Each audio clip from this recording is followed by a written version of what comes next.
Good morning. I am in such a good mood. The sun's out, everything's still wet, but it's not raining. There's no forecast for rain today, so that means, well, it means good things for the garden, doesn't it? Because it means I can carry on, plodding on, getting everything done, ready for spring. So I brought some of that trim over. I want to cut that up because I've been losing a few hours sleep over this. Well, not probably a few hours, but I had a few minutes last night when I was in bed thinking, Danny, you're pushing it, because I haven't labelled the garlic in that bed, and before long I'm going to forget what's in there. One I've already started shooting now as well, which is strange compared to the others. Nothing else I've done it just for that one variety, so I hope that'll be okay. I don't want it to go too big and too green, and then the frost comes. You're better off having them quite small and staying dormant-ish over winter, but it is what it is. So I want to cut that up, label all the garlic, make sure I know where everything is. Because if you're like many other people that say, I'll remember, I'll know what's in that bed, I'll know the variety. And then Christmas comes, you know, New Year's comes, and then you're starting the spring and you think, I can't remember where it all is. Now my plot friend is back again, the cat. It seems like he's become a regular now on the videos. I think there must be like a rat's nest or a mouse nest somewhere, because he's lurking around the shed and the pond area all the time. Whenever I come here now, he's here. But I mean, he's welcome. I mean, he can carry on doing what he needs to do as long as he leaves the birds alone, I suppose. Also, the green manures are all coming up now, which is actually fantastic. The only one that hasn't yet is this bed here, but I'm hopeful now after we've had that good lashing of rain. I might want to rake it over again today, I think, because we've had so much heavy rain the last couple of days. It's brought a lot of the seed back to the top, so I think I might give it another rake over, or if I've got some compost, I might put that over the top instead. But I'm hoping that a lot of things now have dried out a little bit and you can move it around, because I want to start that shed build very, very soon. And I mean, I've been going on about it for, nearly a year, about, I want to get that shed done. I'm getting it done. I promise I'm getting it done. But today I want to sort out my little shed, because I cannot build onto it when all the materials for the new shed build are inside, if that makes sense. So I need to get it all out and, yeah, hopefully put some order back to the garden, I suppose. 1, 2, 3, 4, 5, 6, 7. So I need 7 pieces like this. I have got, hold on. Right, so I've got one here already from last year. I mean, this one says pixie cabbage, so I'm going to grow them again next year. But I have thought about doing it on both ends, and then I can dip which end I want into the bed, I suppose. But I don't know whether or not then, because it's in actual contact with soil, it might, you know, fade over time. So I think I'm just going to go with the idea of just having one for each vegetable at the moment. But I'm going to try and get 7 out of this. And then that's done, that's ticked off, because the last thing I don't want is them to all get mixed up. And then when I want to save cloves then for next year, and also tell you the varieties when I'm harvesting, they're all mixed up. So I need to know which cloves are which now, and also when I harvest, you know, next year. So that's the plan. Right, I haven't got my nice saw today. I've just got this rusty old one from the shed. So it is what it is. Should I have a pencil? Probably. Have I got one here? Probably not. Let's have a look. No, we've got a little nail, so that'll do. There.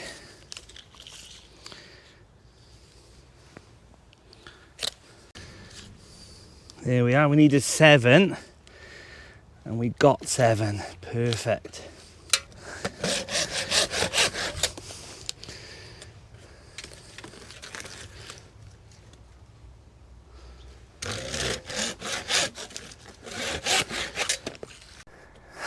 Have I got a Sharpie pen over here?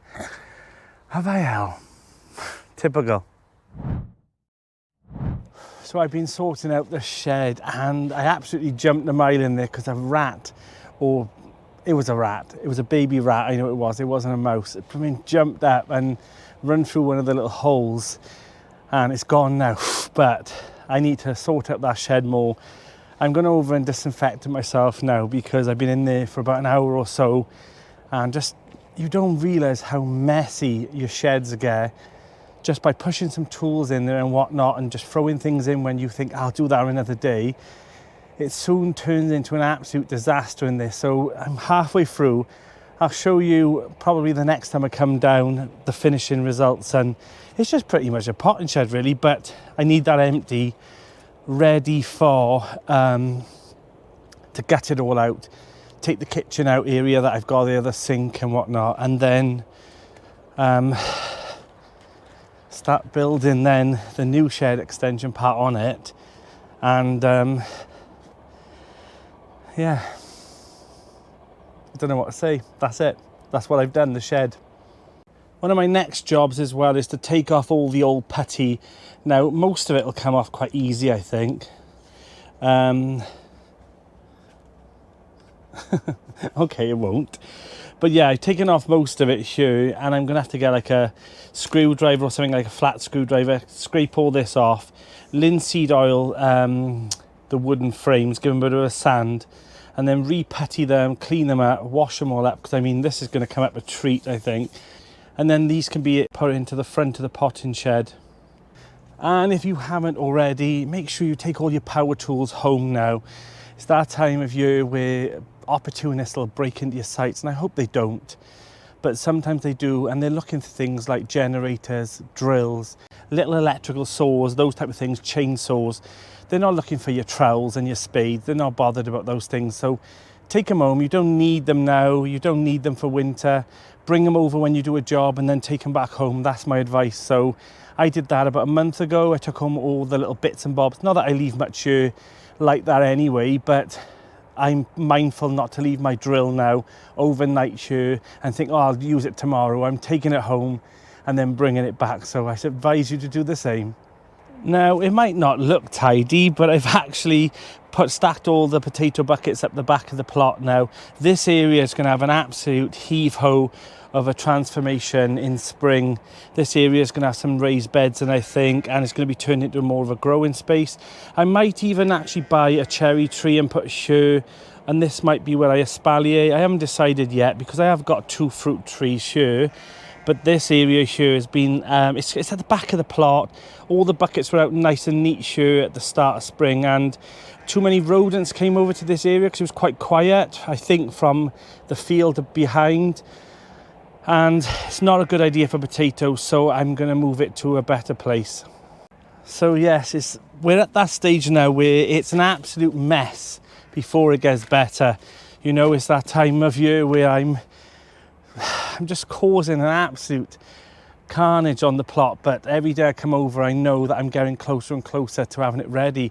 I mean, my plans now have been done, so if you haven't done that, I've mentioned it before, I would advise you to make like a blueprint of your garden, of your allotment, and plan out all those beds, put little post-its on there, and you know where everything's going to go then next year. And I even put post-its on top of post-its, the little tiny small tab size ones, for things that are in the beds and things that are going to go in the beds later on. So things like leeks, they'll be coming out in spring, and then what I need to know what I'm going to put in next. So make a little plan on the computer, print off a couple of copies, and you've got them, then you're good to go. I'm also thinking about actually putting a raised bed around the asparagus just to border it, and then when I actually put on like the manure and whatnot, it's all in one place. I'll know that's the asparagus bed, and it'll just kind of define it rather than it actually bleeds into the flower bed here at the end. So I've got quite a lot of wood spare, so once I finish building the shed, if I've got any left over, I think I'm gonna border this little area here, or at least put some at the front, you know, just to define where the bark is and where the asparagus bed is. I also need to go down to that other plot that I've got those fruit trees on, dig them up, check there's no bindweed and mare's tail or anything in the soil, give them a good clean up, and then plant them again then. But I haven't decided where I'm going to espalier the fruit trees yet, and I'm looking forward to doing that. I've never done it before, and I've seen it done and it looks absolutely wonderful. So if that's the plan, I think I'm going to do it for a plum tree and also for the tickle pink apples. So I've got one that I'm inheriting, and I've also got one at the back of the plot that I want to dig up in maybe, well, actually any time now, as long as it's dormant. I've noticed all the leaves have come off it now, so any time from now until spring is a good time really to be moving fruit trees if they're quite young. If they're older, mature, I wouldn't bother, because it might not recover. It's worth a gamble, but you've got more chance if they're newer trees, you know.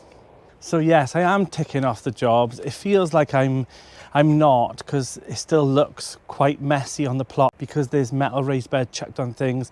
There's bags and whatnot stacked up with a brick on and those type of thing, and plenty of nasturtium still growing. But I'm getting there. I know once I put all that bark down, once we get a bark or wood chip delivery, once I define all the beds and give them a good mulch on there, it'll make more sense and it'll look more tidier than it is. At the moment, the beds, the paths, everything is blurred into one brown mess at the moment. So we normally have it at the end of October, but I think due to all this wet weather we've had, and I mean there's a pigeon up in the tree, it's distracting me.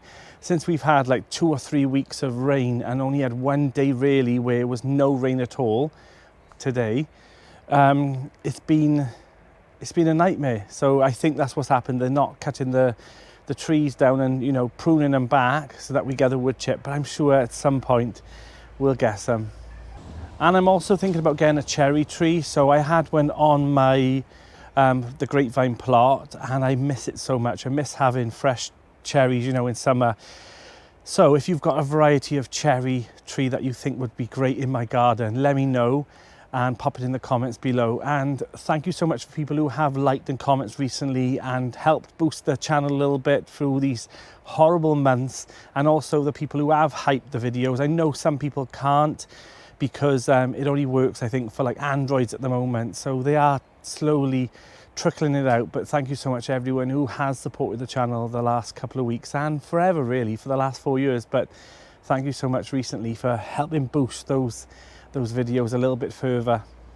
I also need to cut back the dahlias and mulch that bed as well. Normally, again, I've barked it all over by now to protect it over winter, but we haven't got any. I should have probably done that rather than the paths, just so that bed's done. If I don't, I will put like a fleece cover over the top and maybe some plastic just to stop them from rotting a little bit. But they have overwintered really well in those birdie metal raised beds for the last 2 years. When I've dug them up and I've tried overwintering them, I've lost more than if I leave them in the beds. It's quite mild. It's actually 12 degrees last night at 2 a.m. Like, we're in November, we're in the middle of November, that's unheard of, but it's mild in the days as well. We're staying in nice temperatures. I mean, I'm in a t-shirt in November, but it's nuts. But I do think we might have a cold snap later on, so maybe we're just, maybe we're on the cusp of it. But I do like having those as well, because it actually kills off a lot of the bugs and knocks things back a little bit. But if we don't, spring could be an absolute nightmare for slugs and all those bugs. So I'm going to pop out quickly because I've seen a window on Marketplace. Now, it's not for my potting shed because I think I've got all the windows I need, I think. But I know Cheryl, one of the plot holders, one of my friends, she's desperate for an opening window for her potting shed. So I'm going to pop over, grab that. It's free, because mostly now when you look at like windows on Marketplace, they're not free. They're quite expensive. You can get up to 50, 60 pounds for a small window. So it's listed as free. It's only about 10 minutes away, and I head off and get that, and then hopefully I can fit it into Cheryl's shed as a nice little gift for her, and at least that'll be one thing then that she can enjoy by having a little bit more ventilation over winter in her shed. So bad news, the window is a little bit too long, and plus this would protrude out onto her water barrels, and she didn't want the window to go all the way to the floor, which I agree with. She wants a smaller window for her potting shed, so I'll find a place for it, I'm sure. So it comes with the glass as well, so I'll pop this into the shed now, or the polytunnel. I mean, it's honestly turned into a storage bunker, and I'll definitely make use of it. It might even fit into the potting shed when I start building it. I've got plenty of windows and whatnot, but I don't think I've got any windows actually that open. They're mostly, just panes of glass and stained glass windows, so you'll always make use of it on an allotment anyway at some point, or I can always pass it on to someone else that might make use of it later on. But we've had some good news on the plot. The green manure in this bed is all coming up. Now, there isn't any here, and I don't know why. It might have been where I was tipping the soil over to do the rest of the bed, but I'm going to put some more down in this area now just in case. But yeah, I'm happy with this. And it is so mild that this have come up lovely. I was a little bit worried that I might have missed the boat, but due to the fact we're actually in the middle of November and it's still mild, it's been perfect for the green manure. So we've got 4 nice beds now of green manure that hopefully will work. Right, let's give this a little tickle over. It wasn't supposed to rain today. Hi, Linda! You got the kettle? So I'm just going to give this a little tickle here. Linda's just turned up as well, perfect. I mean, most of it is okay, but this little area here, I might have missed, or something might have eaten it, I don't know. But I'm going to give it a little sow in anyway, just in case. I mean, why not, eh?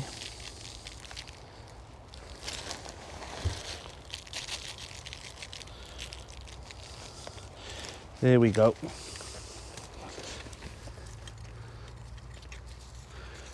It's that mild. The runner beans that have dropped into the soil here are all starting to sprout up. So yeah, that's what's happening. Well, and just by magic, Linda's just turned up and she's got some Sharpie pens down on her shed. So that works out perfect. So at least I can tick that job off today. But she's got another job for me, which I hate doing, but I do it for the love for Linda, because yeah, it's just emptying the compost toilet, and it's one of the worst things ever to do. It's in a bucket, it is, and it's in a sealed bag as well, so I can't moan, but you have to carry it through the site. And then we've got like this pit, big deep pit that we just we put the compost bags into it, so it all biodegrades and whatnot. But Linda, she always gets me to do it when she catches me. I mean, she does a lot for the site, so I don't mind. I do mind, but I don't mind.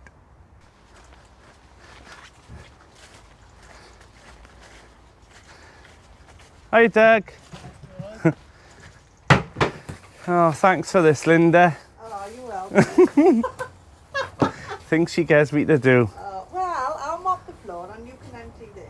I've already taken it out. All right, bit of teamwork. Teamwork. Teamwork makes the dream work.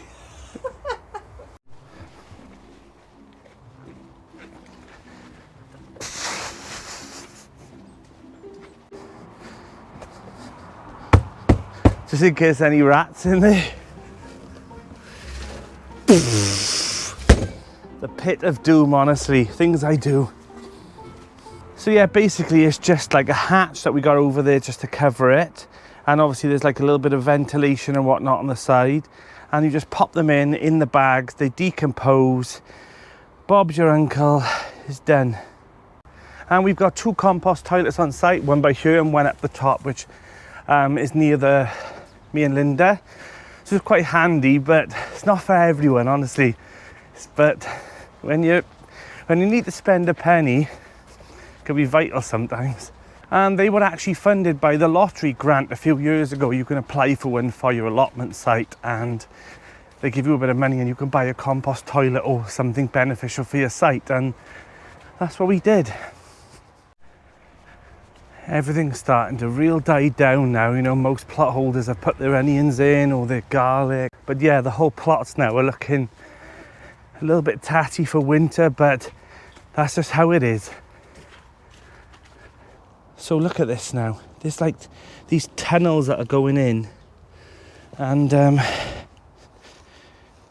it's getting a bit annoying, to be honest. I think they're all burrowing in because of all the poop and whatnot in this bed, but I don't want to turn this into some kind of mouse den, so I'm just going to keep an eye on this, I think. So what was going to be a nice dry day, it's not a nice dry day. I mean, I knew it'd be too good to be true, I really did. I thought, you know, at least things now will lay off a bit with the rain and I can carry on with jobs, but there's still plenty I can carry on doing in the polytunnel and whatnot, and that's a mess. But yeah, that's just the way it goes sometimes, especially in autumn and winter on the allotments. You know, you just have to plod through the weather and take the good days with the bad.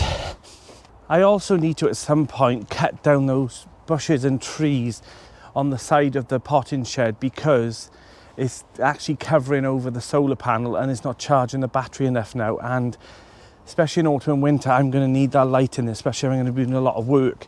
But I have got my power battery generators as well I could bring over. So all is not lost, but I want to make sure that it's cutting down so it's getting a little bit of light to trickle charge into the leisure battery. Let's go see Linda a second, because I've opened my bag of crisps for my lunch with my sandwiches, and there was a hole at the bottom of them, so I know Linda's got a stash of crisps in her shed and she won't mind. She's a good egg. It's all starting to die down now, and yes, autumn is definitely here, and some people leave for winter, other people cover it up, and then that'll be good to go for spring, and other people just plod on through like me and Linda.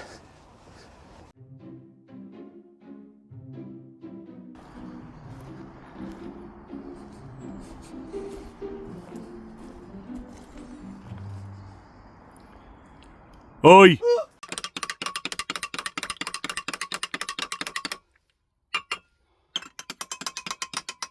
I wondered what that was then.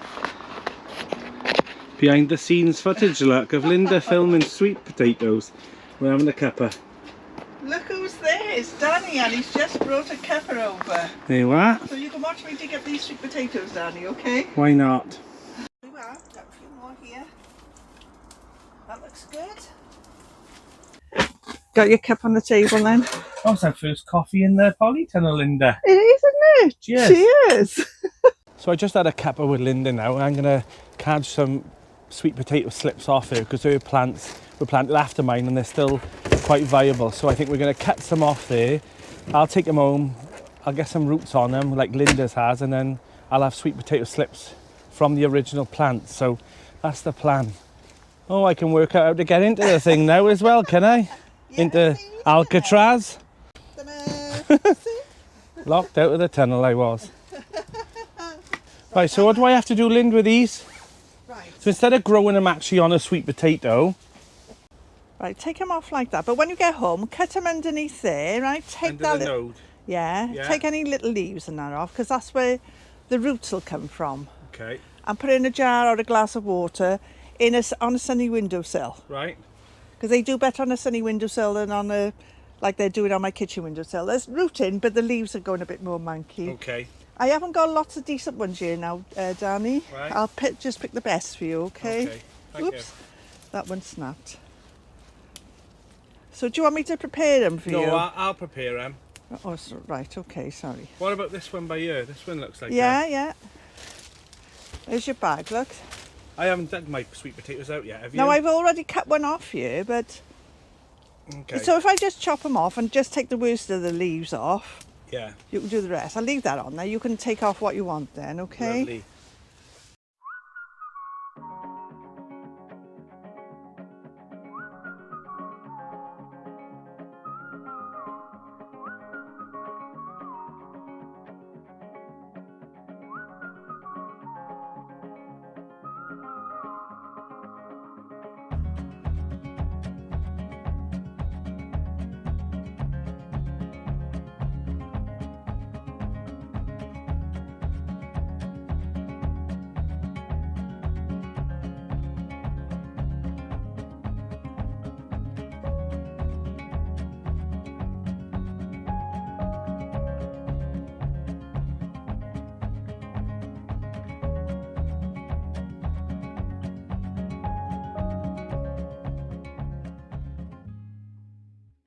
So they're all marked up now. There's 6 varieties, but I got 2 beds of elephant garlic, so all 7 labels are on now. I'm glad that's done, because I know I would have forgotten.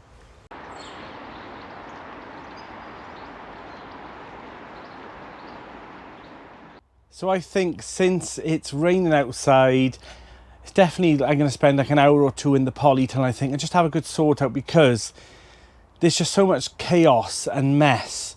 But it's just because it's untidy. There's not actually no rubbish and whatnot. It's just tools, materials that I've put in, I've clambered in because of the weather, or just because I'm in the middle of a job, or finishing at the end of the day, or whatever excuse I'm going to make.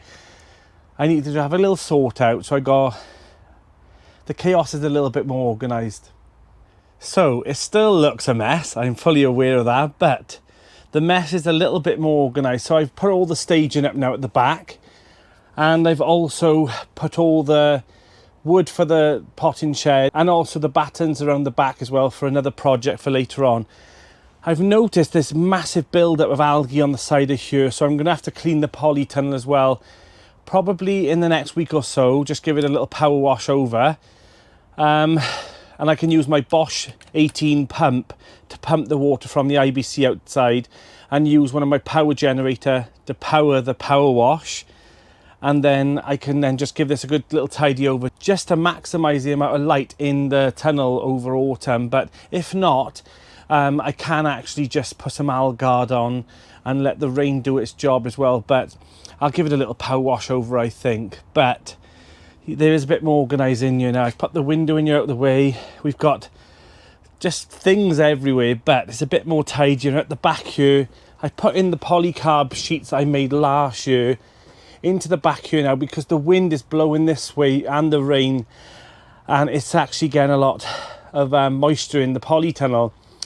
So I think they're going to stay in now for winter, unless we get a few warm days, and I'll obviously just open the doors up. But I've got mesh on the top of these doors, obviously, and then I just cut these two pieces of double polycarbonate sheets just to put in here whenever I need to just seal seal it. And normally I do this for a storm and whatnot.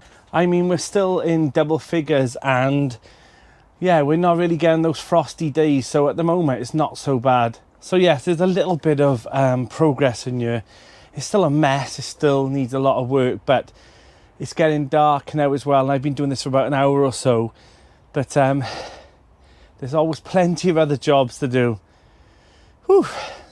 And I'm also going to take these cuttings home now, cut them up and pop them into some water, and hopefully these root now as Linda instructed. And yeah, the sweet potato slips, and they'll stay at home, not too warm so that they don't go crazy, but once they root, I'll pop them into a pot, root them on, and obviously they'll just grow slowly over autumn and winter. And then next year, then I'll pop these into big pots, probably in the big planters in the polytunnel, because they like that humidity and heat. And we still haven't dug up the sweet potatoes in here yet as well. And I've just thought maybe I'll take a few cuttings of this variety, because this is a different variety. I might do that today as well, and we'll get them all done then. So I've got two varieties of sweet potatoes, and maybe I can give some of these to Linda next year as well. So have you grown sweet potatoes? And if you have, what success have you had with them? Give me some more tips on how to get the best. I haven't dug mine up yet as well. I'm still a little bit hopeful for them. They're growing really, really well, but I think they could have done a lot better. You know, they needed a lot more water through the seasons that I was giving them, I think, but there's always next year. So I think I'm going to crack on for another hour or so and just get a little bit more done. But until then, I'm Danny, and this is Grow Up.